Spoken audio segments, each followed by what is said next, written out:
All right, cool. We are officially live.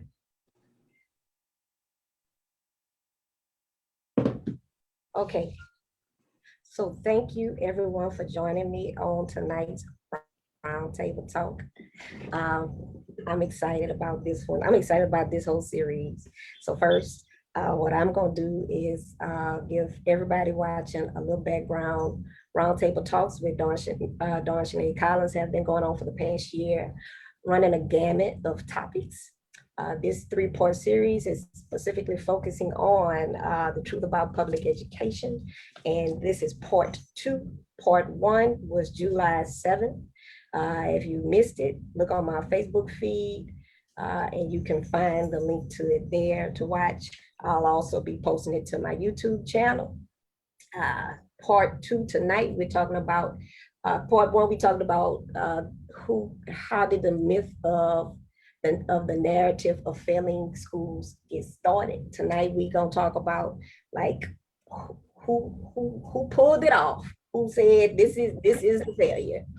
And so shameless plug of myself, and I'm asking my panelists to do the same and my co-host to do the same because it's all about getting knowledge and information out there and networking.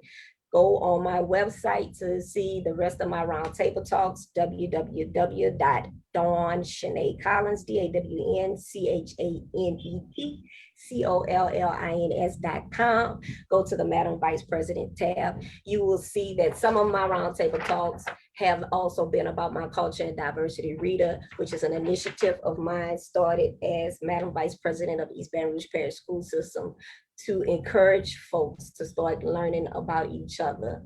A small token to get past all this racial and ethnic tension amongst one another in these times. And with that, I'm gonna turn it over to Brother Keith Eric Benson, my co-host for this evening, for his intro, and we'll go from there. Good evening, everybody. Thank you guys for, again, having me again. It was a pleasure to be here last time. Hopefully, we continue to have a robust and informative conversation. My name is Dr. Keith Benson. I'm the president of the Camden Education Association in Camden, New Jersey, which is directly east of Philadelphia on the New Jersey side.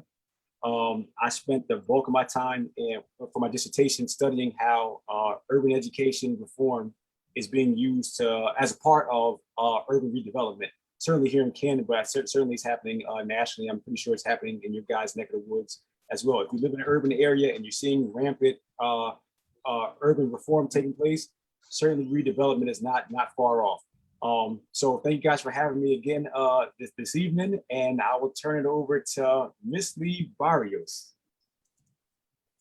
Hey everybody, my name is Lee Barrios. I live in St. Tammany Parish. I'm a retired teacher, and when I retired in 2010, I took on full-time public ed advocacy. That started with Race to the Top in 2010. I'm sure you remember that.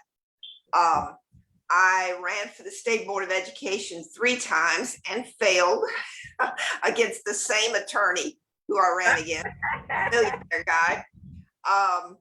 So I kind of have had a taste of the political end of education reform in this battle in Louisiana.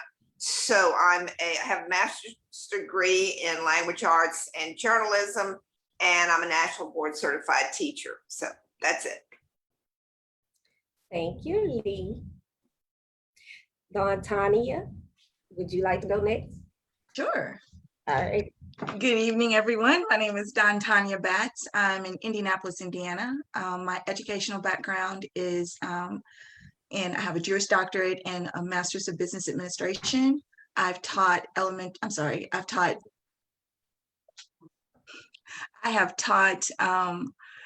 high school and on the collegiate level. I'm currently an adjunct professor at Martin University. I got involved in education advocacy as the result of my current husband running for school board unsuccessfully 5 times in a row. So Ms. Barrios, against the the incumbent were backed by privatizers, and you know, back in the days where when he would speak about these issues, it was considered, you know, conspiracy theory. Mhm. And so that conversation has changed a little bit as we've seen the fruition of those conspiracies come to light. But as a result, I got really involved on the national level. I'm on the board of the MPE Action. And on the state level, I am on the Indiana Coalition for Public Education's board. And I also was the founding executive director of the IPS Community Coalition. IPS is an abbreviation for the Indianapolis Public Schools. And the community came together from all walks of life to kind of push back against some of the efforts that they were doing to dismantle our public schools. And as a result, I'm going to plug the MPE Actions Conference, where Dr. Keith Benson and I will serve on a panel or two together. And it is October 22nd through the 23rd. Yeah, how about that? I'm gonna have to drinks, coffee. What's up? All right. That's exciting. Okay. So it is in Pennsylvania. Go to MPE Action or Network for Public Education.org, something like that, to find more about it. So Cool. And I apologize. Since it's live streaming on Facebook, I sometimes forget to switch from start webinar. And so it had all that background going on you, but you did well. Thank you. And we do have a few attendees that joining us since I finally came out of practice session. Okay. And so then Tania Nyman. Yes, thank you very much. And now I want to put down, I want to be going to the NPE conference on October 22nd. I got to look into that. My name's Tania Nyman. I was born and raised in Louisiana, grew up in New Orleans. I was an instructor in the Department of English at LSU for 10 years, but resigned from that. And in 2012, I became very involved in education advocacy, fighting against the effort to create a breakaway school district here in East Baton Rouge Parish, and joined with other parents. So most of my advocacy work was as vice president of one community, one school district. But in that research process, I learned about how related the effort to create those independent school districts is actually also closely related to the privatization movement. And so I have been just following that now for, coming up on 10 years, not quite as long as Ms. Barrios. And I'm a little behind. I've run for office twice, once for the school board and once for Metro Council. It's unsuccessful both times. But certainly these are issues that are very important because they're all related to really attacks on democracy. And I hope people will they can check out my page for some information. If they look at the archive on my school board race, I left up all that information so they can read about locally how this is affecting our public school system. Moving forward this fall, I do want to do some education around the reapportionment, right? We have redistricting coming up.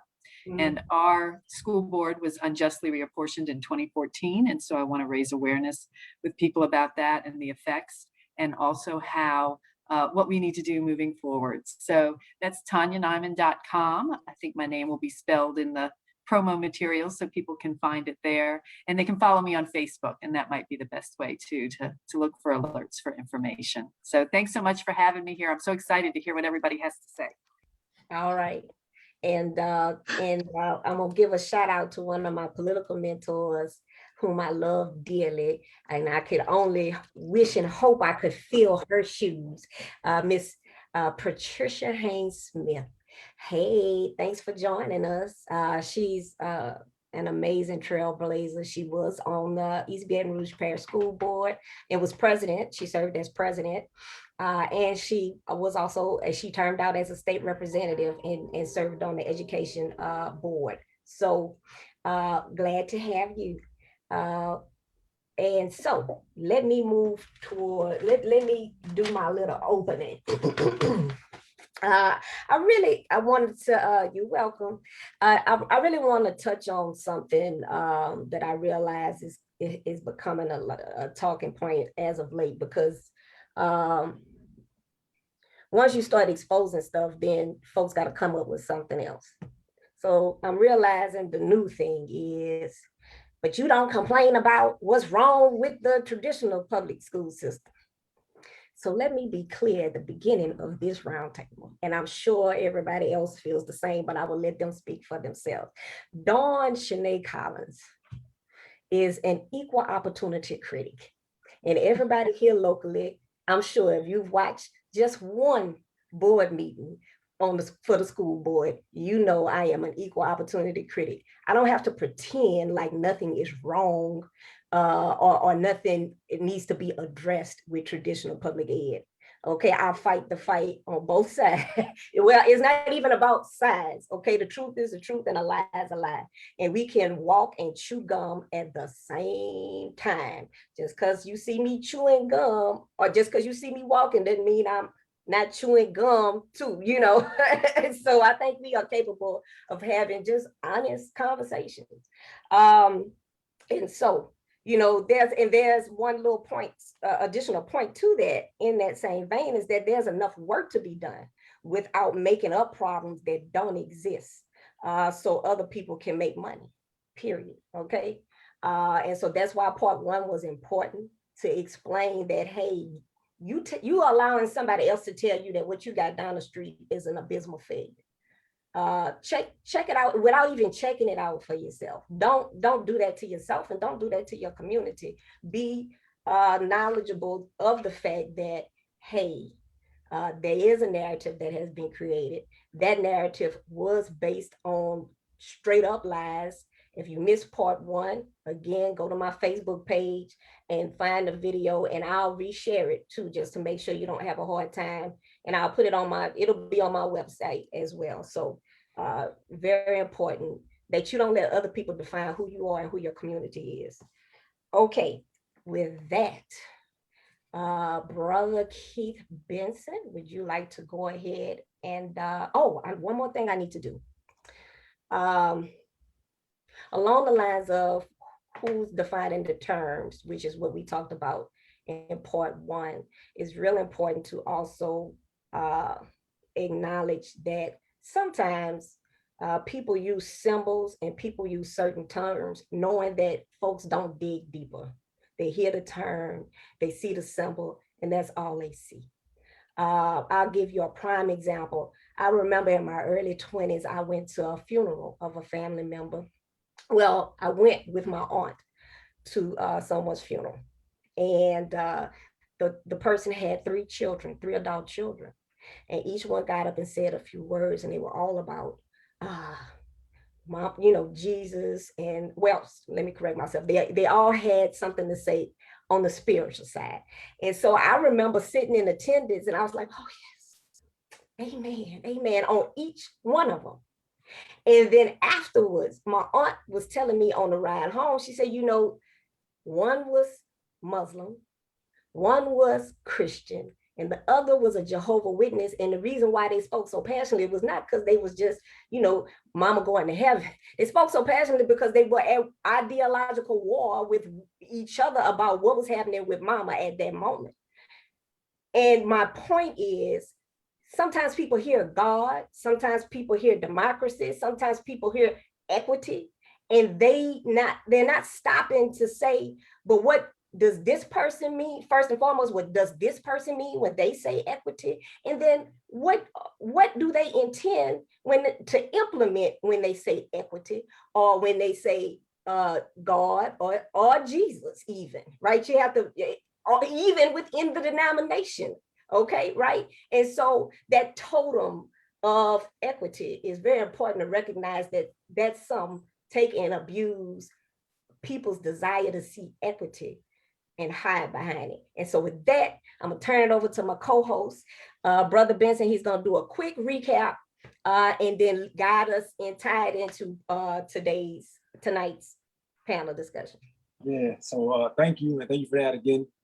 Just for folks who may have missed it last week, 2 weeks ago, we spent a lot of time talking about the policies that will help lead to sort of dismantling of public education that we're seeing deal all across the country. We started spending off a lot of time dealing with the nation at risk, rightfully so, because that was a precursor for No Child Left Behind, that folks are a lot more familiar with in terms of federal legislation that helped drive and sort of energize education reform, rampant education reform. And we spent so much time on those two. One was a set of recommendations, Nation at Risk. The other one's actually federal policies. We spent so much time unpacking that we didn't really get to Race to the Top, Obama's signature piece of education legislation, which arguably is the worst out of all three of them. So because we didn't get a chance to really dig into Race to the Top, I'm just going to briefly get over that and briefly discuss it. And obviously, if participants want to chime in about what they're seeing and what they know about Race to the Top, by all means, please contribute and add to it. So, so folks aren't necessarily understanding what Race to the Top was. That's, again, it was Obama's signature piece of education legislation that was around 2009. And pretty much what it did was it set states in a race to privatize and corporatize in order to get a bulk of Department of Education funding. You understand, a lot of states were under cash-strapped circumstances following the national or global economic meltdown after 2008. So states where you may not necessarily ordinarily have needed such bulk of federal funds, they needed it now. So Obama and his Department of Education under Arnie Duncan. Let me interject one quick thing so that folks won't get turned off. Keith is not attacking Obama. I wouldn't have him as a man, as a former president. I want to make sure people are listening. Okay, I worked the Obama campaign. Proud that I got my picture with Obama in my dining room. Okay, the concern is the policy and the impact of the policy. Yeah. And so I just wanted to interject that. Go ahead. I appreciate that, because that's really important to separate the personality from the policy. So as a personality, I think Obama has a lot of admirable qualities, but in terms of specifically education, it's very, very problematic, and it helps explain why we're dealing with the things we're dealing with right now in our specific context, and even why we're having this conversation tonight.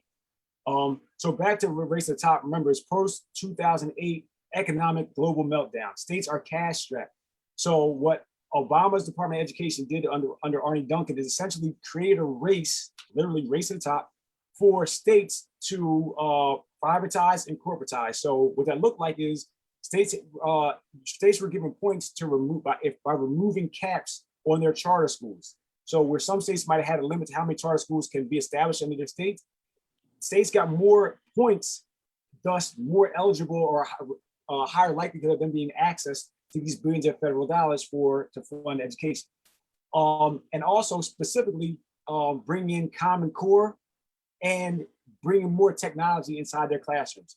So essentially what that did was it pretty much pressed fast forward on privatization and corporatization in specifically urban districts that were labeled failing. So as a result, you see a whole lot of corporate charter schools being established all across the country.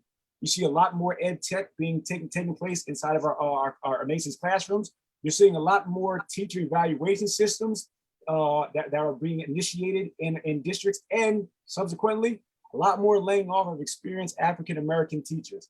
And that's really just broad brush, very, very quickly, Race to the Top. And if anyone has anything to add that I might have left off, please contribute. Well, go ahead. Oh, I'm sorry. She had her hand up, Tania. I'm sorry. Well, I was just, oh no, look, Lee did the nice thing and raised her hand. I think she should be rewarded. Go ahead. I just wanted to say a couple other, I think there was a lot involved with Race to the Top, but very importantly, it ushered in two things that we've been fighting ever since. One is more involvement in public education, which should be local, state and local, of the federal government, and passing more control to them through some of the implementation of Race to the Top. And the other one was I was going to say remove a portion of local control. When you sign on to Race to the Top, you sign on to a program that you did not create at the state, the local, or the state levels. So it sort of opened the door for the federal government to have more control over the states and local education. Okay, and I was just going to add that, part of it too was but by leaving it with Louisiana, then there was enough room to game the system even further. Like, and it complicated the discussion, because you would have business people promoting, well, charters are doing so well in X, Y, or Z city. Well, they would fail to mention that, in Louisiana, our charter schools aren't required to have certified teachers. They're not required to participate in all of the teachers' retirement system. And so the way in which the state legislature could manipulate that race to the top to then further destabilize the public school system, but also distract from the way it was done at the state level, because, the pro-privatizers would point to the other systems that, were doing well, maybe because they had tighter regulations on it. They didn't lift the caps. They didn't have their own, like LEAs, that could just authorize their own things. And also, like, my thing, Dawn, is to talk about the real estate agreements, right? The way in which in Louisiana, one of the things is they do not stipulate that facilities purchased with or created with public funds constitute public property. So now we have all these real estate developers pushing for charter schools because they can create a real estate empire with our tax dollars. And that's because of the state regulation, but that's partially because the feds didn't pay attention to how it would be implemented at the local level. And they opened the door to that and just have left us, it's impossible to fight against that kind of money coming in, being poured into the state of Louisiana, at least. So The only point that I like to add is that this is a bipartisan issue. This is not a Republican issue. It's not a Democratic issue. It is bipartisan, and our politicians have created this parallel system of schools that compete with our public dollars. They are funded by public dollars, but for all intents and purposes can be used for many different private means, as we'll dig into a little later. So yes, part 3. You want to get deep into it? High impact community. Holla at us on August 4th, 6 o'clock. All right. All right. So then the foundation of an economic philosophy and those who push it in terms of in public ed, right? So first question, panel. And Keith, did you have anything else you wanted to add? The only thing I would add is that in the race to the top, where some states were granted funding, because so many states competed for that extra Department of Education dollars, even states who did not win the money made efforts to win it by removing those caps. So whether they got the money or not, a lot of states across the country were still pressing fast forward where they got the money, and the framework is there for, again, the takeover of public education. Excellent point. Thank you. All right.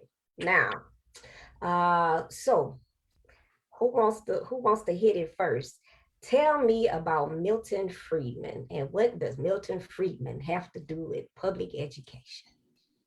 Well, Keith touched on it with the disaster moment to some extent, that following that 2008 implosion, Milton Friedman was the one that kind of authored the disaster capitalism, that when there's a disaster, that's the time to move in and impose your philosophies and ideas and models on areas. And so, but he, just for basic background, he was an economist.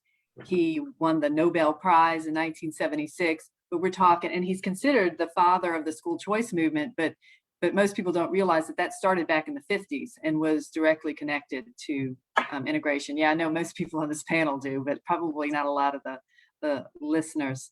And so, you told me about one essay that I think is important, but the first essay, so, wait, I'm sorry, back up. So one thing I think is important to note is that Milton Friedman is not specifically focused on education, right? He's got much a broader influence than that. Go ahead and give a basic who he is, in terms of his background. He was an economist. Yeah, professor at University of Chicago, considered a libertarian, supports unfettered capitalism, doesn't like government regulation and all that kind of stuff. And he supports the private marketplace, so that is privatization. And some of the articles I think that are relevant to education though and so this way listeners, if they want to go look it up and can look at it, is in 1955, that essay entitled "The Role of Government in Education." And that one essentially describes what is our current corporate charter school model. And then the next one, which you brought up, Dawn, was the 1995 one, "Public Schools Make Them Private." What I thought was really interesting about that one is the way in which he acknowledges that vouchers aren't the end project. They are the means to destabilize the public system so that a market system can take over, which I think is very interesting to acknowledge. Wait, now Tanya, you telling me the man just straight up said it in black He and white? straight up, you want the quote? Girl, give me the quote. Give me the quote if you got it. "Vouchers are not an end in themselves. They are a means to make a transition from a government to a market system." I mean, he flat out spells it out.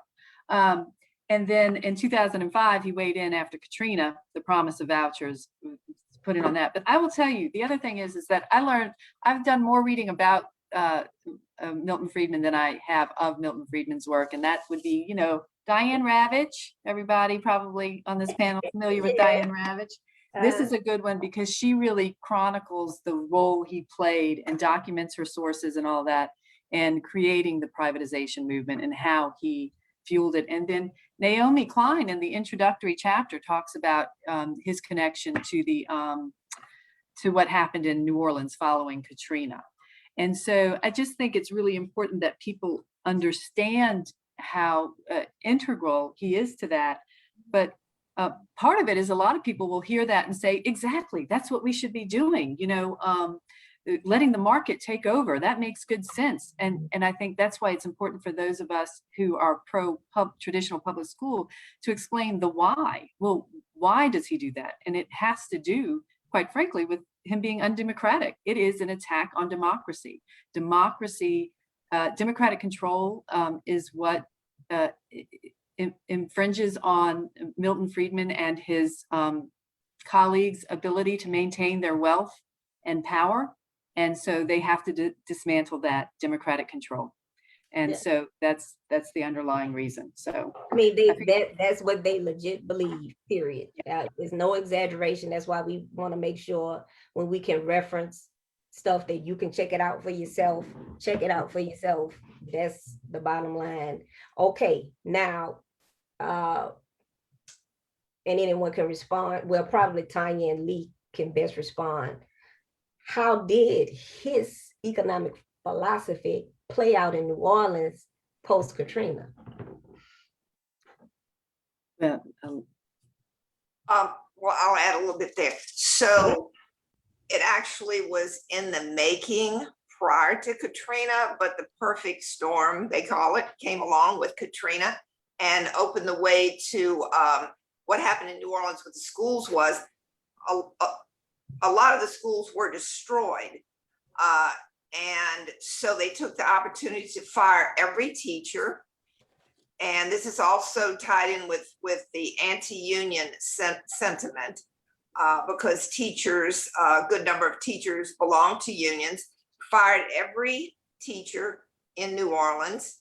Not only were they had their homes and all destroyed from Katrina, but now they lost their jobs and the unions had lost any control they might have had. And they began opening schools as charter schools only, no public schools at first. So that was just the perfect opportunity to start. And New Orleans is where basically the charter movement started. It is now all charter schools. And it's very basically the school board no longer controls the charters as a board, as an entity centralized.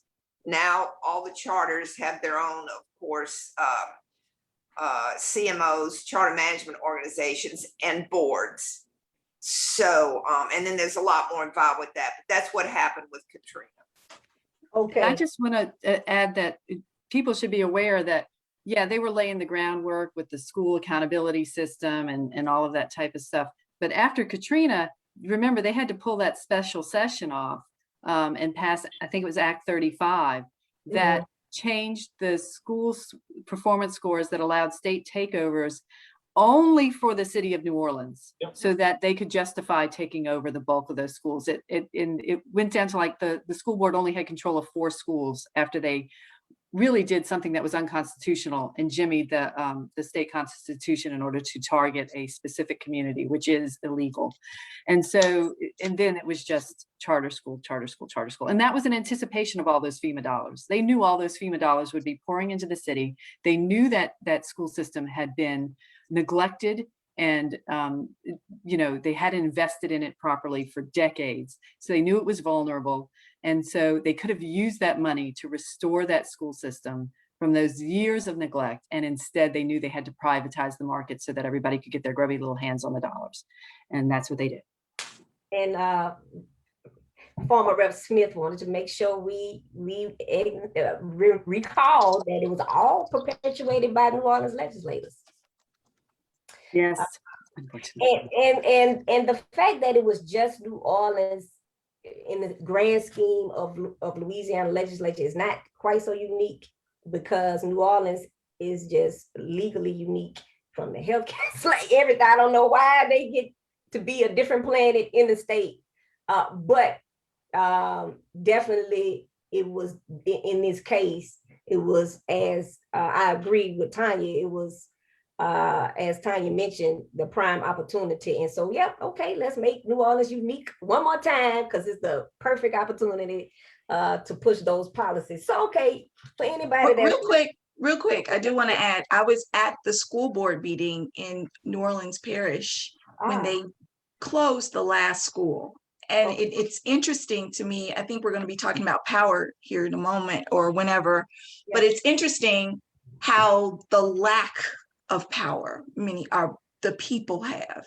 As you can see, these moves are being made from the legislature and from outside money coming in. And it's just interesting that no matter what the voices say, it's not enough. But I do have a different perspective on that I do believe that people power can change things, but as soon as they do, the rules change. So it's a constant staying on top of, which is why you can't just look at just your school board on the local level. You've got to fight this nationally, state, and on the local level.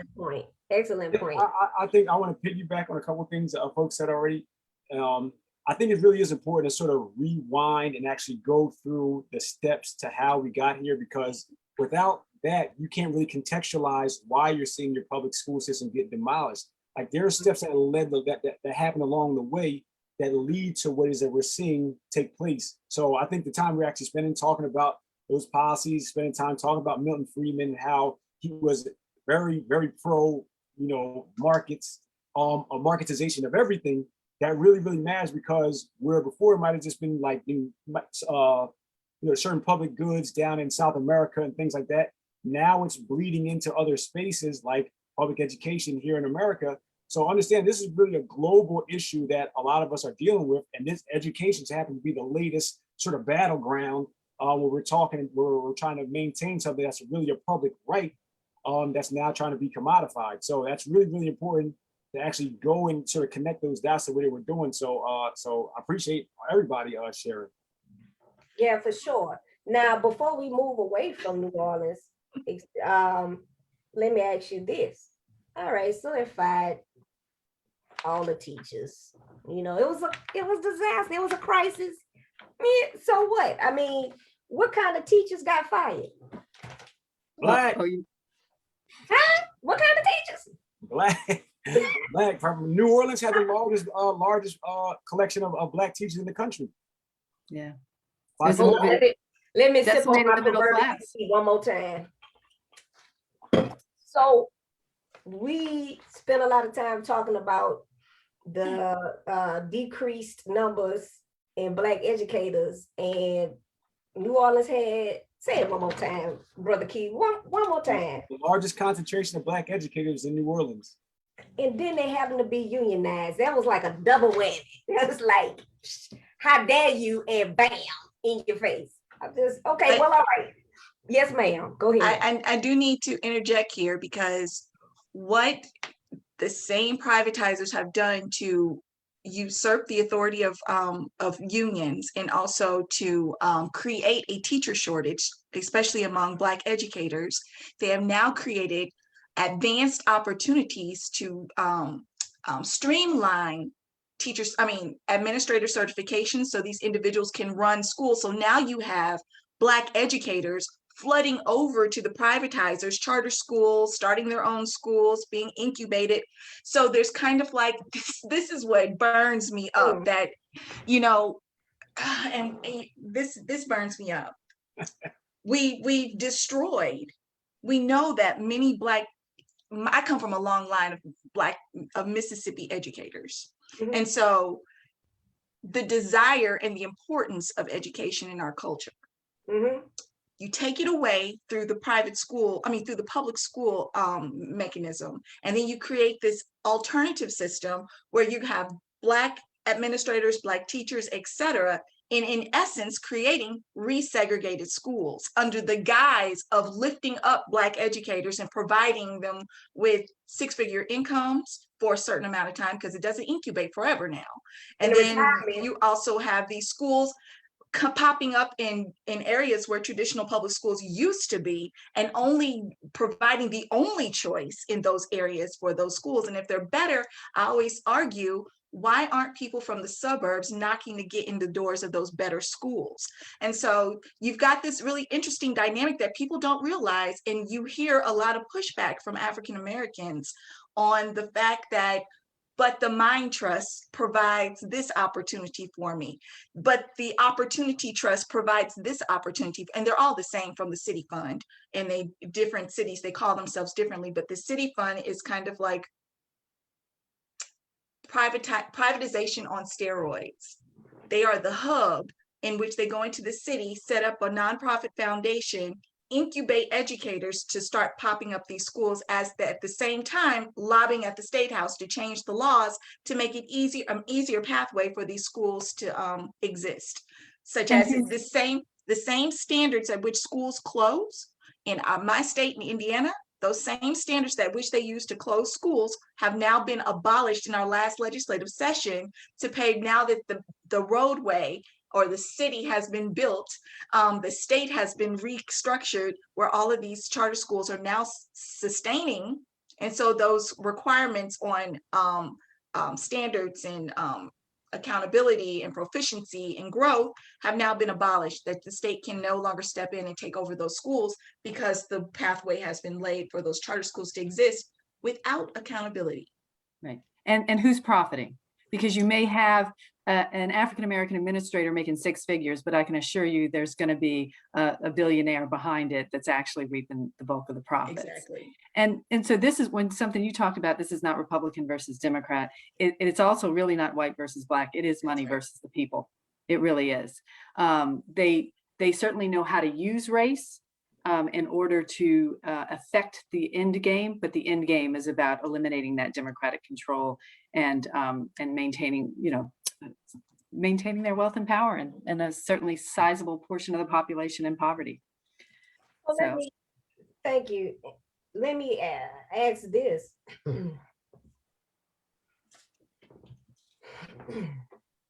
Trying to figure out which one to pull first. Let's go back to, they're telling you, but the Mind Trust does this for me. What they get? What do they get? Well, in Indiana, you get a year to, if you have an idea for a school, you get a year to incubate your school, to get the resources, design the program, determine which public building, determine what site you want your school to be located in, what district you want your school to be in.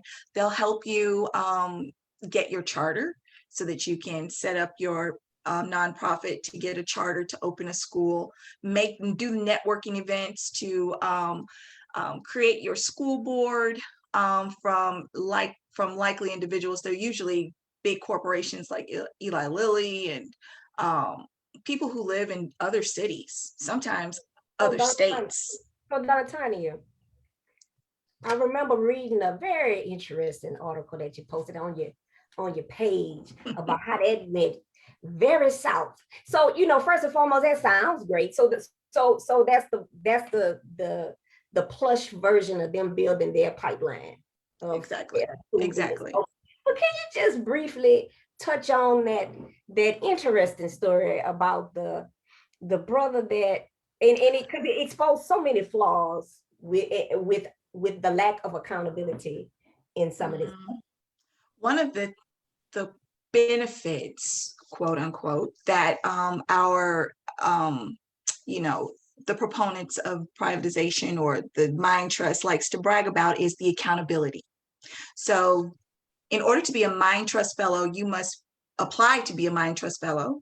You must get a charter from the mayor's office of innovation, education innovation. And then there's also a connection with innovation schools, which is a law to have a charter school connected to the public school. So you have 3 layers of accountability, right? Plus they got their board, so 4. Well, this individual who is a Mind Trust fellow, and it is public information, so I'm not trying to throw him under the bus, a great guy for all intents and purposes, and he lied about his educational background. 4 layers of accountability now. You've got a board that's merging. Now, he didn't fully go through the program because he hadn't gotten to that point, but there was a board forming. But the Mind Trust, the mayor's office, and the school district, nobody. And he was incubating his school in his wife's school that's connected to the public school in our city. So he lied about his educational background. He railed up a bunch of debt to prepare to open his school, but he was running it kind of like a pilot through his wife's school. It was a STEM program, so it was like a enrichment program that he was also running at the same time, and there was a lot of equipment that he had purchased and didn't pay, and all while receiving an income from the Mind Trust as a fellow. And then also there was just a bunch of things that he came into the process, and the Mind Trust was aware of it, that he had a lot of debt because he tried to incubate a school, I believe somewhere in New Jersey. In bankruptcy or just debt? I can't remember. I can't remember all the details. I read the bankruptcy, debt. He had a lot of bills that traveled with him and a bad reputation. Yes, not one. And Indianapolis has a really bad habit of replicating schools, ideas, and processes that do not work. We modeled our school system after New Orleans, our universal enrollment, our charter school takeover, and all that stuff, where the innovation, we're almost 100%. Now, this is just one school district. Indianapolis is comprised of 11 school districts, thanks to, white flight back in the day and all that stuff. But it's just the one that's in the core of the city where most of the neediest of our children attend. So there's just we replicate failed programs like Matchbook, for instance. Matchbook was all over the place. It's primarily in Michigan. And it's a charter school that came here. They've got their own software. So the nonprofit runs the school, but the nonprofit utilizes the for-profit software, who's owned by one of the founders of the nonprofit. So you tell me, you can call it nonprofit all you want to, and nonprofit doesn't mean we don't make money. Right. Nonprofit just allows you to take other people's money, but it's still a business. But it exists for a different purpose. It also legal definition. Go ahead, and then I'm gonna get us back on track. Okay. So I was just going to say, and yeah, that nonprofit, let's just talk about the way it also allows big corporations when then they donate to these nonprofits, then that means they get a tax deduction, which is siphoning money away from the publicly governed system, right? Because then they don't get those tax dollars from that tax write-off. It reduces their tax quote unquote liability. So unfortunately, I've gotten to the point where I'm like, charitable contributions, like to nonprofits, that is a way of eroding our democracy very often. It's gotten really out of hand. And they don't even have to disclose their donors. So like the 990 rules is just crazy. I used to be able to go and find out who were the big donors for certain organizations. And now they've eliminated those rules and you can't even find out who's funding half of these nonprofits. So. Yeah, and I'm catching myself because I got to get. I know. I'm Okay, sorry. I do it that's too. all right. Now, real quick, in the spirit of getting back on track, before we move from the New Orleans example, some people may say, and it's a reasonable question, well, okay, well, so fine. It was a disaster. People got fired, but they had to start over. And, you know, maybe they thought that was the most efficient path back. No, Let's but okay. okay. And so then, no, tell us why no, Tanya. Did it make things better? Well, no, of Did course it make not. things It's, better?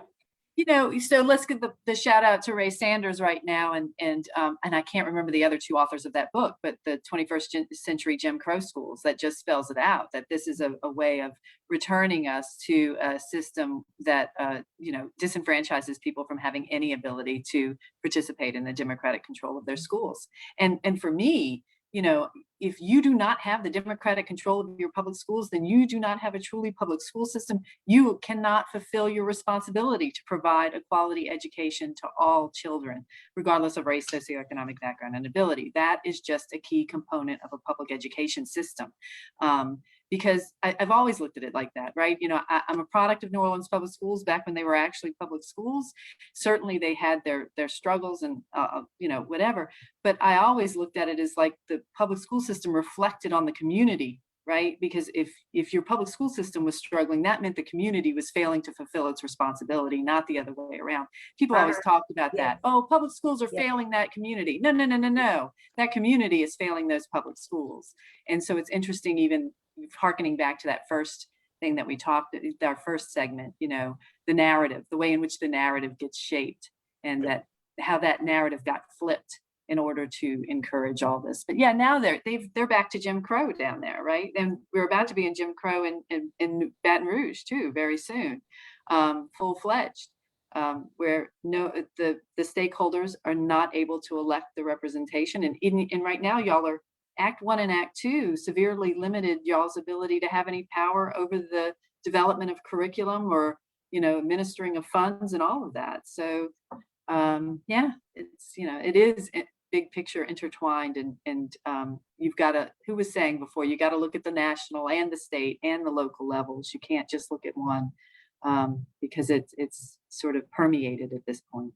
But all right, I got distracted even from your question. Sorry. So, I mean, this, because it's so much, and we're so passionate about, look, let's be able to educate our communities with fidelity, that it's hard to not go into the weeds. Well, I mean, we're not really going into the weeds. It's just so much. And so thank you on that part. And we'll get into in part 3 more about democratic control of schools. And we'll ask the question, well, okay, people making money, and so Black folks need to be able to make money too. They need to be able to own the charter and the yada yada, where they, you know, let the Black people make money, or the whoever, Hispanic people, Malay, let them all. It's time for just not the white folks to get the money. And I respect that in everything except public goods. I don't think nobody needs to be profiting off our kids, period. But we'll talk about that some more, part 3. All right, so next question is, and people can figure out how to make money without throwing their own community under the bus, and that go for everybody, Black, white, yada yada. And I'm on. Hold on, because you're saying things, but we can't just slide past it, because like there is a real wave that's taking place in terms of messaging, that now at one time the proponents of such radical de-democratization and urban education, like specifically in urban areas, education reform, the people who were used to be the champions of that were pretty much a bastion of rich white conservatives. And now, as it's been going on, certainly since No Child Left Behind, those billionaires have wisened up in recognizing that, you know what, these communities that they want to sort of target don't really trust these spaces for a variety of different reasons. So let's now fund new messengers. And these new messengers look a lot like us. So we're talking about battling back against education reform. You're no longer talking to a white guy in a 3-piece suit from the suburbs. You're really talking and arguing with other members of your community who look just like you, who may necessarily be necessarily as well versed on these issues, but now it's not necessarily like, yo, you can obviously look and just see the optics of this oppression taking place, but now you're really arguing against your own community. What did Fred Hampton say? But unfortunately, those folks you're arguing against are also very well funded by those same rich billionaires. So those folks are bought and paid for voices, but optically it doesn't look as stark as it did before, maybe 10 or even 15 years ago. And that's a problem because those folks are really, really profiting, like especially the big names, like your Roland Martins, unfortunately, your Dr. Steve Perry's, you know, your Chris Stewart's and so forth, Howard L. Fuller. You know, these are names that just have made names for themselves because they're taking billionaire dollars, talking about public schools are terrible and we need to go the privatization route. So the lay of the land looks a lot different today in terms of this issue, you know, on the ground than what it did, again, 10 or 15 years ago. Yeah, no, and no worries, because we do have that conversation Absolutely. planned. You know, we're gonna talk more about that some more. Yeah, absolutely. We I can't do want to brush make a over- quick point. I'm sorry. Okay. I want to highlight Tania's point about this is not a Black or white issue. The problem is that it impacts the Black community a little bit more difficult, and we're an easier target because while many of the people in the urban core are concerned about survival, where is my next meal coming from? Where am I going to have a house to stay? I educated students who would rather go to jail than go home. So and so you have to, it was an easier target because we're not watching all the legislative alerts.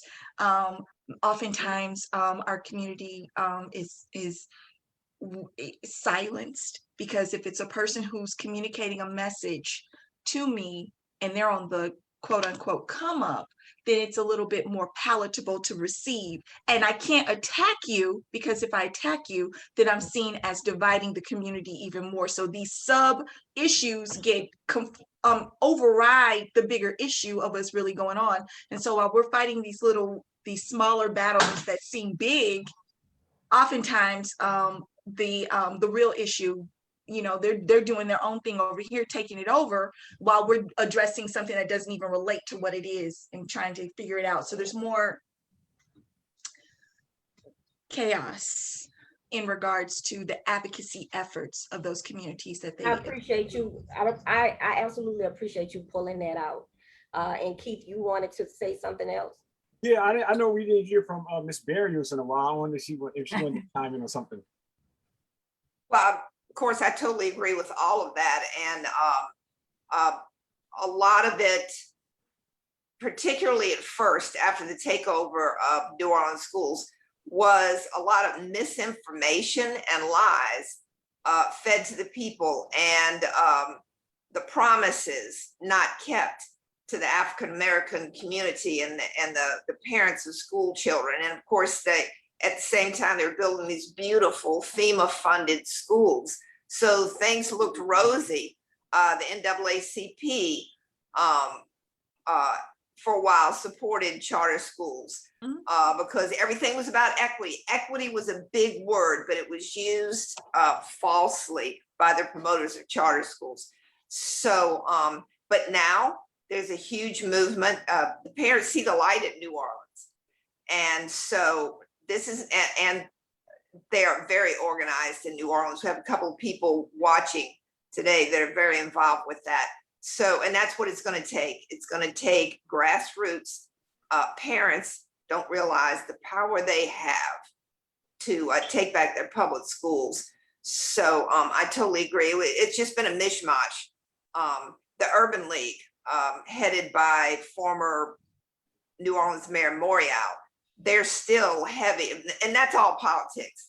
They're still heavy into school reform, charter schools, privatization. That's the funding issue, the politics and the funding issue, and it also reconnects back to neoliberalism. Is that these ultra rich foundations and philanthropies realize, you know, rather than fight these constituencies, let's just buy them out. So the Warren Foundation gave a hell of a lot of money to the NAACP and watered down their message. The Warren Family Foundation gives a lot of money to the Urban League and waters down their message and their advocacy. And we're dealing with this right now. But one thing I think is really, really important, we talked about specifically public education in urban areas, is that there's not a lot of true champions or allies in legislative houses for urban communities at all. You know, like you understand, these politicians, they have to have their campaigns funded, they need their donations, they get lobbied and things like that. And none of us in these communities have enough money to lobby and pay for these $500,000 plate dinners to get next to these, these politicians who pass these laws and sponsor these bills and things like this. But certain people do have that avenue and have that funding and that availability to garner their ear that way. And what happens is a vast constituency of these urban pockets are left voiceless, are rendered voiceless by people who are charged with representing us. Well, so that's one of the things that I think at EBO, so for our advocacy, my advocacy time started, you could watch the money shift strategies and start to pour the money into the African-American community to get, but part of that was even the reapportionment of our school board in 2014, right? They tried to charter our district with a bill sort of akin to Act 35 in 2014. And when it failed, then they, at the very least, they pushed for the reapportionment of our school board in 2014. They downsized it to 9, which then allowed for the amount of money from out of state that poured into the elections after that was astronomical. And it did flip a number of the seats held by the African-American members who were still loyal to the traditional public school system. And so I know Dawn probably doesn't want to have to go there since she's Madam Vice President of our school board right now, but certainly you could see like we were fighting and still winning a few fights, but after that reapportionment, there's no winning, any of the fights at the school board level anymore because of that. And it's sort of like New Orleans, right? At this point in New Orleans, they don't even have any power. They can only vote up or down on a charter contract. But watching the way in which they understood the way the narrative had to work, that if they had the African-American community opposed to charter schools and the elected members opposed to charter schools, well, then that also scared away the sort of liberal white folks from being strong proponents of the traditional public school system. And that was the only way we had a coalition to make a majority. And so it fractured that kind of support. And so, I know, but with Lee though, one thing that's interesting for Lee Barrios, and I want to hear from her too, because, all of this does adversely affect the majority white districts. Privilege, and I need to put something on the record because I don't want anybody to be confused about who I am. Okay. And I meant to way back when Dountonia was talking about Indianapolis, where she is in Indianapolis and Mind Trust. Full disclosure, I have taken a sponsored trip to Indianapolis. I'm somebody that I'm going to sit at the table if I'm invited to be at the table, okay? Because I need to understand where you're coming from. And every blue moon, there might be something that, okay, I'm gonna work with you on that one little thing that makes sense. So I want everybody to say I had a panel and then let Dountonia talk trash about Mind Trust in Indianapolis school system and then pretend like she ain't take a trip. I took the trip, and when they did it for all of the board members except 2, I wasn't one of the ones that went back the next time. Okay, full disclosure. But go ahead, Tanya, because I just wanted to make sure I didn't forget. Okay. I hear you, Dawn. All right. I was feeling a little bad about putting you in a tough spot. But No. Lee, so what I think is also interesting, and I do know like the focus is on, because the communities of color do not have the same political privilege or leverage, right? So they focus there to get the system, but it is adversely affecting the white community. It's certainly adversely affecting my children's education. I mean, they're part of the majority African-American school system, but even in Lee Barrios is in a majority white school district, aren't you, Lee? And you still see the negative effects of this privatization movement in those communities as well. I mean, I think that's important for people to understand. It isn't, while certainly communities of color are getting the worst, they are really getting the worst of it. it still has an adverse effect on all of the all public school systems. And I think it's important that people understand that. Right. Now, in the spirit of Fred Hampton and the Rainbow Coalition, right? Yes, you know, yes, I agree with the sentiment. I think it's important. I think it's important to recognize that when it's, and this is gonna sound cliche, all right, but it is what it is.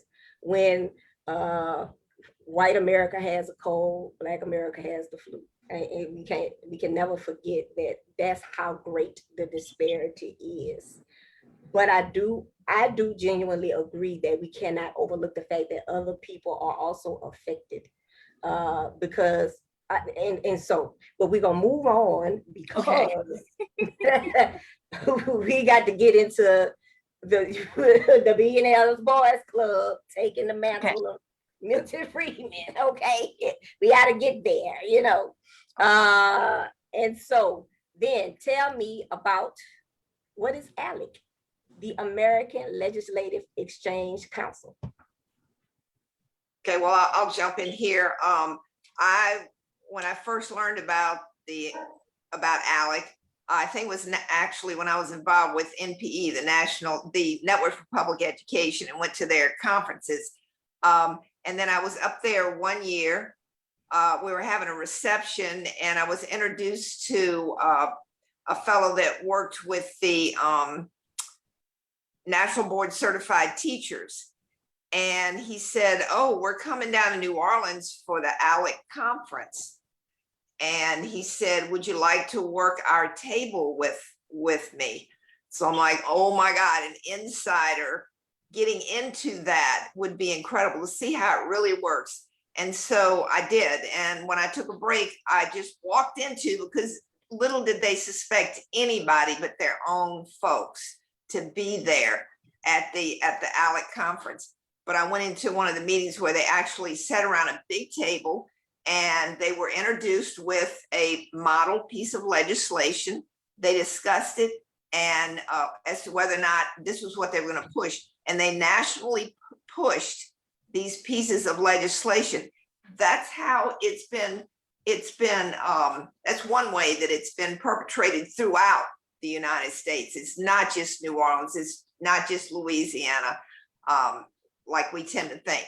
So that's what it is. It's an organization, conservative, that pushes model legislation for different areas, and this one happened to be for public education reform. Think about this regarding ALEC. Think about this. So ALEC, one first came off our radar after post Trayvon Martin with the stand your ground law in Florida. Is that essentially what ALEC does is they create these bills where states simply have to just put in their state, and they sort of charge their local representatives or state representatives to pass that law that sort of is specified to their state. So a bill in Indiana reads almost exactly the same way it would look in Florida, because ALEC is drafting the bills, and it's just up to the people at the state to just simply plunk their state name in. That's also the reason why we're hearing so much about the attack on critical race theory all across the country from all these different states at the same time, is because ALEC is behind that as well. So simply just conservative state after conservative state after conservative state, simply just put their state in and put the bill up for a vote. And that's why we're dealing with these sort of same sort of things. Similarly, it's like, why is this happening all at once? Attack on voting rights, that's ALEC. Stand your ground, again, that's ALEC.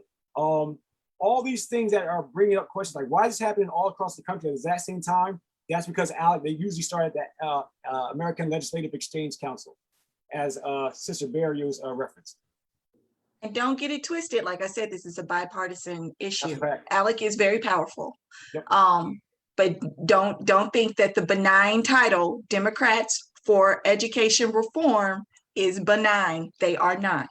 They are the counterpart or the cousin of ALEC. They are cousins. They they're specifically focused on education, but it's a similar format to ALEC. So don't get it twisted. D first, they call them D first, DFER, Democrats for Education Reform. And you could really see that flip in the state legislature here. You could see the way in which even elected officials who were initially very strong pro-traditional public schools kind of had to start going a little quiet, because otherwise they'd get targeted for being primary challenged and flipped and everything else. And the makeup is very different now. Most of the candidates you see being pushed by the state Democratic Party here in Louisiana or have all accepted and signed on to the charter movement. I don't think I've seen a Democrat. I mean, you, Dawn, and Belinda Davis might be the only two folks left who have run as Democrats that are still strong traditional public school folks. Everybody else is kind of in terms of a state Democratic Party. Yeah, so it's certainly not just Republican or Democrat. And that's sort of a byproduct of neoliberalism we referenced earlier today, is that there's not really any money in representing the public interest. There's no money in that. Like, the idea is going back to is that how do you profit off of what was a public good or a public expectation? Like, how do you gain profit from that? You only gain profit from that when things become corporatized and privatized. So again, how these people get elected? Through donors and lobbyists. And I think right now, I think Tania referenced that, you know, she does believe that people power can win against this. I am very, very pessimistic when it comes to that, because I realize I think we're in a brand new era where we haven't seen like such a consolidation, concentration of sort of corporate power and corporate influence among lawmakers, that how do, and even on the courts, how do you fight your way out of that when you don't necessarily have a voice among people, again, who are supposed to represent you? There is a reason why I was talking to Dawn yesterday. The planet is literally burning because corporate interests, specifically like the oil and natural gas, refuse to do anything to keep the planet alive. And how does and there's been robust movement in environmental protection and things like that, and people taken out to the streets. All the things that used to be done in the 60s and 70s and even in the 80s, people out there demonstrating for what they know is right, they're easily ignored once legislative sessions open up, and people continue to the regular you know, Joe Schmo gets ignored in favor of lobbyists. So again, I said it earlier today. I said education is just the latest space where that type of concept is being fought out. How do you win against that? And I swear I have no answer. And you know, in my thing, it's really sort of dystopian and really pessimistic. But I don't know if we can out organize that. So sorry. There were two questions in the chat real quick that I want to address. The one about Alec, why can't progressives, you know, I don't really consider myself a progressive. I'm an old school, moderate, conservative person, but I see these little flickers of light all over the place where a group will form here, a group will form there, and it drives me nuts, because every group that starts at ground zero as if this information is brand new. So we don't have the kind of, to Eric's point, I'm sorry, Keith, I know you as Eric, but anyway, to his point, that type of organizing power I have not seen it exist anywhere, because they're always starting, like, if we would collectively, the same plan is being replicated all over the country, and every new group that pops up are unaware that they're not the only ones, put it that way. And then there's another question about disabilities in charter schools. In my community, all of the public schools shut down, and I was in between jobs, and my husband was blackballed from the public schools system that he wanted to work from and graduated from, because he was telling the truth about what's happening. And so they need an English teacher. I am not an English teacher. I'm in law. I have a law degree and I write grants. A tested subject at 10th grade. No experienced teacher in that school wanted to teach that tested subject because their job would be attached to it. Here I am off the street, school starts in 2 days. I get the job. That's a problem. I'm not certified. I did it because I love it, and I've taught before, but I've never taught English. But there was this canned curriculum that was quote unquote aligned to the standards that did not, you know, breaking it down for my students could understand it was a joy.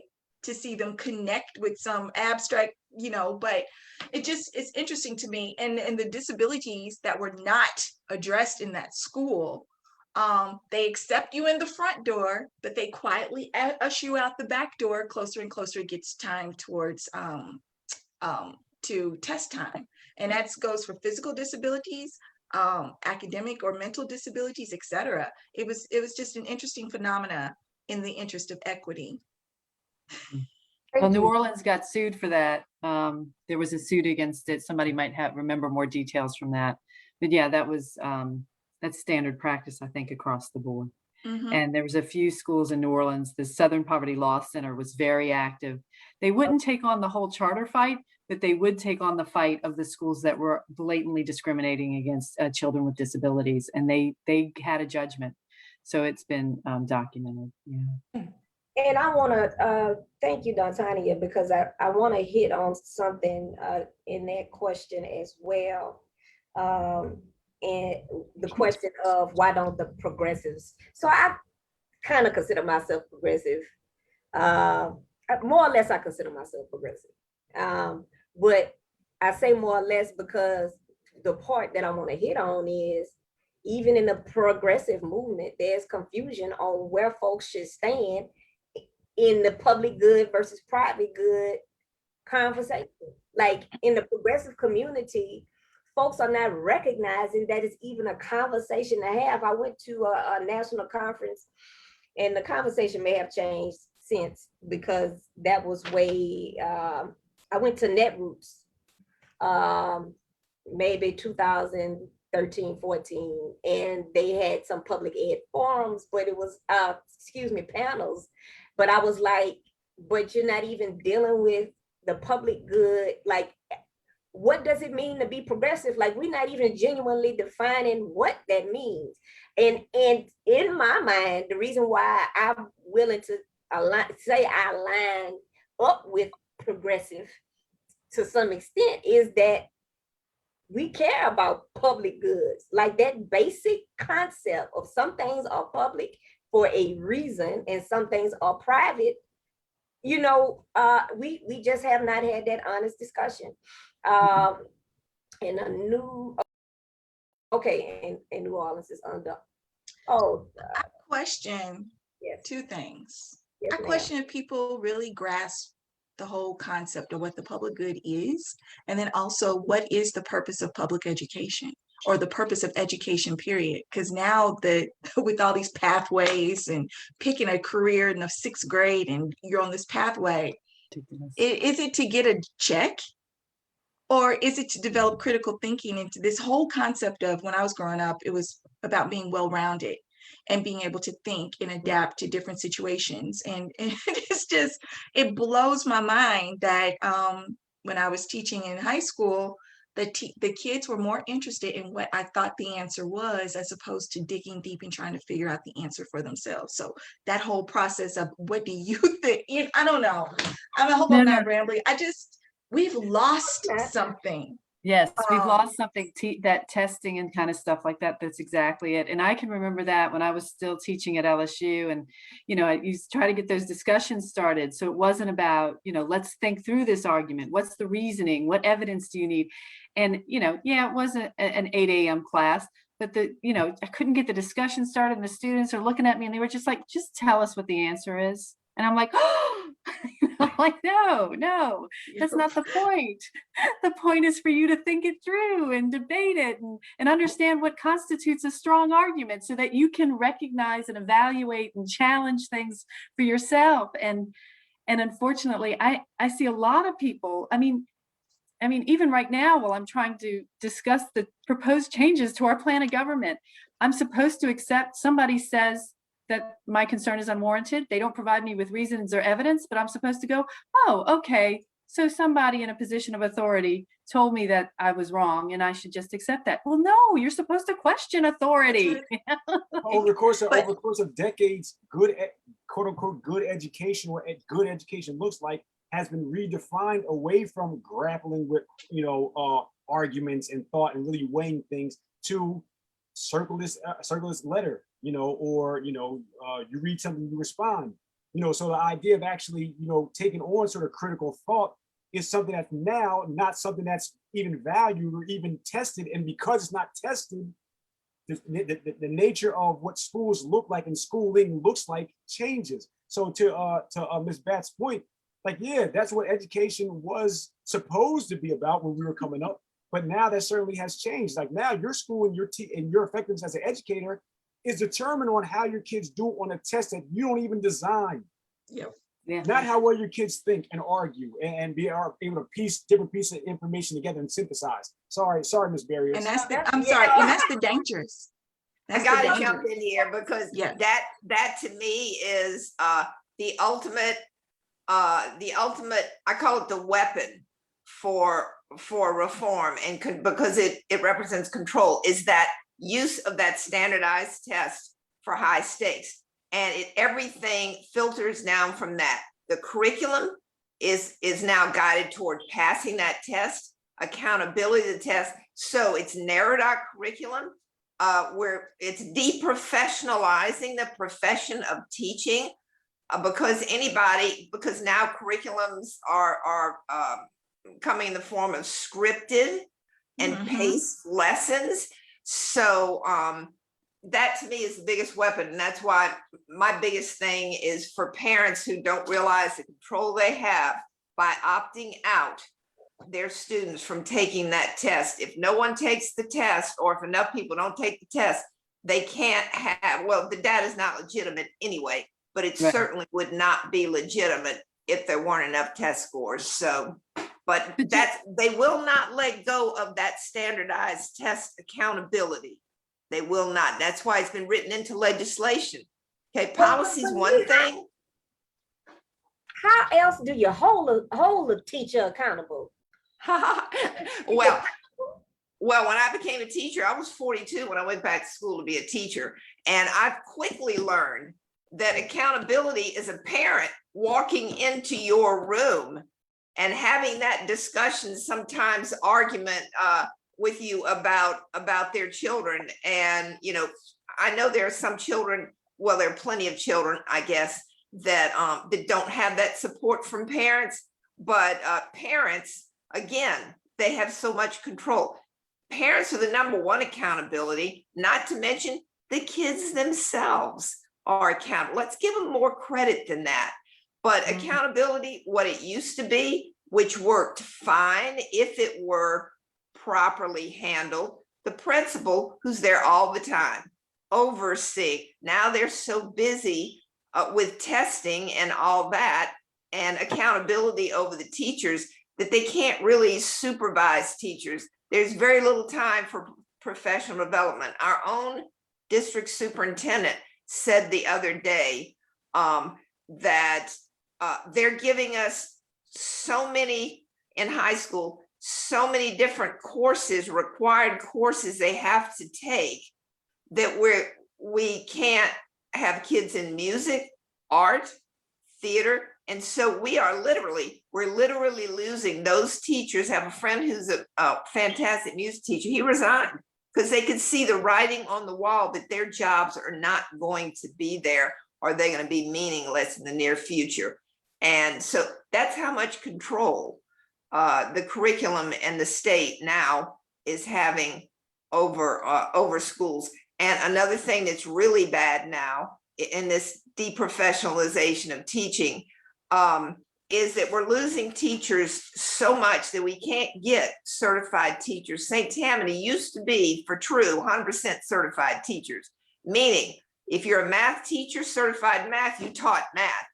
But now they're hiring teachers certified in other areas and telling them that if you'll teach special education for a couple of years, if you don't want to go into special ed and get your master's, fine, we'll have a spot for you if you'll do this for 2 years. Now, not just anybody, certainly if you're not certified in SPED, you should not be teaching special ed, but we have a slew of those teachers. And that's another step in deprofessionalization. Yes. And Miss Corey is going to comment, like guidance counselors don't do counseling anymore, but administer and monitor testing. That's exactly right here in this district where I'm at in Camden, New Jersey. That's definitely has been the case. One thing I think that Miss Barrios referenced, that she's seeing art teachers and music teachers leave the profession. That's not something that's sort of widespread. That's happening only or specifically in places there where folks are economically depressed. Suburbia and affluent areas get music, they get art, and their curriculum hasn't changed a whole lot at all. The people who's been punished are the people who most have the least amount of access to these things in their daily lives. So, so this is really, really highly racialized and highly determined by class as well. And also one last thing I put in the chat, littlesis.org. So folks can actually see how all those organizations like the Walton Family Foundation, the Broad Foundation, the Michael Dell Foundation, the Bloomberg Foundation, all type of stuff, see how wide and expansive their money is in education reform. Because if you're seeing this stuff happen to you, I mean, in your neighborhoods, in your neck of the woods, those funders are putting money there. So your school board has been, a lot of outside money is getting funneled in to school board elections. Check and see that Little Sis, type that organization inside there, and you'll see how far and vast that money reaches. Because you'll see it. I want to go back to something Lee said about the opt-out, though. That's what's interesting with the way they designed the law. Like I said the last session too. If I wanted to start an opt-out movement, I'd have to move to Ascension. If I start trying to opt out my kids and motivating parents to opt out in East Baton Rouge Parish, all I'm doing is setting up my school system for state takeover and chartering. And so it's interesting the way, even at the state level, the way in which your strategy has to then be broken down and modified at the parish level in order to be the most effective in the movement. Go ahead and explain how that, I'm sure, I'm not asking you to recall the exact language on the spot, but for those that are not familiar with what you're talking about, for them to understand what you mean by that, can you give them the gist of the policy that causes it to hurt? It pits the family against the educator, the way the policy is designed. Me or Lee? Either one of you, if you have, I know you and I have talked about it before. If Lee want to chime in, that's cool. Well, for one thing, they would have teachers, they've convinced teachers that if your parents opt out, and it's almost exclusively high-performing students that opt out, and parents that are intelligent and educated themselves and know what's going on and how phony the test is and all that, because it affects on the teacher's accountability. That's written into our ESSA plan, was written in by our previous state superintendent. So and the school performance score. So if you have students that, if a 0 is, according to our state plan, if the student opts out, a 0 is given to into the formula for the school performance score, district performance score, and teacher accountability. But in my district, and I'm sure elsewhere, teachers have reached the point where they're fed up, and I think they would gladly have enough, if enough parents would opt out and make a statement. I mean, at some point you've got to cross that bridge. You've got to, with the guys with the billy club standing on the other side, you just have to do it. And I think because of all the money involved in education reform and the power, that I think that that's the way that we're going to be able to take our public schools back, is just to take them back. And it's going to take some brave people. And there are places in the United States where they actually have done that and can do that. So let's circle back to Brother Keith Eric Benson and that question of unpacking race. Now, and we touched on it.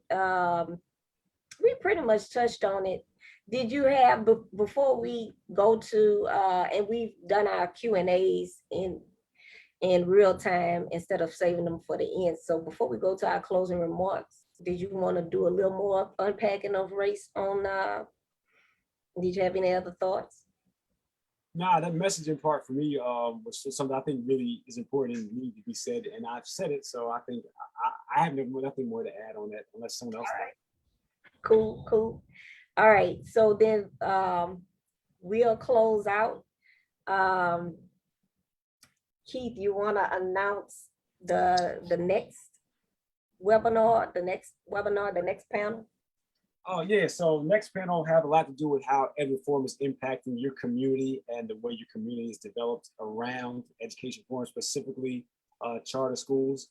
I think it was referenced, Tania Nyman referenced the money in real estate that's around building charter schools in your communities. And for me, how in a lot of areas, in a lot of parts of the country, is that you're also seeing a lot of gentrification happening around education reform. And that is something that is sort of an issue that hasn't been given a lot of attention, but it really impacts, it sort of breaks down the silo of only education to actually showing how the dismantling of public education impacts everybody throughout the city, whether you have kids in schools or not. And it's really, really important for folks to really make those connections, is that when you're defending public education, you're also defending where you live, everyone. So I think that's pretty important, and I'm excited to be a part of that. Cool. Lee, is your hand left up from? Sorry. Okay, Sorry. I just wanted to make sure. No problem. Okay, so cool. Yeah, and Keith had mentioned the gentrification piece to me before in previous conversation, and I, of course, observed in general terms gentrification going on. But he gonna be schooling me on part 3 with that, the tie into the charters. I see the plethora on certain sides of town, but I'm not schooled enough to identify the connection. I'm clear. I get where he, I'm looking forward to being educated and being better able to connect the dots on that. You know what I'm saying? Because the first time you said it, I was like, well, I see the gentrification, but I don't see no charter schools over there, like, so I'm personally looking forward. Okay. And Ms. Dawn, I'll do you even better. I'll do you even better. The education debate is about housing, economic development, family court reform, and criminal justice reform. It all links together. If you see, if test scores in the 3rd grade determine how many jails you're going to build, amen, and then what amen. side of town you're going to build them, and then what kind of schools you want where the new houses are going up. Okay, and that's it's a connection. Okay. Well, and y'all are going to talk about the color of law, right? Oh, yeah. We're gonna have to make reference. That's all. Look.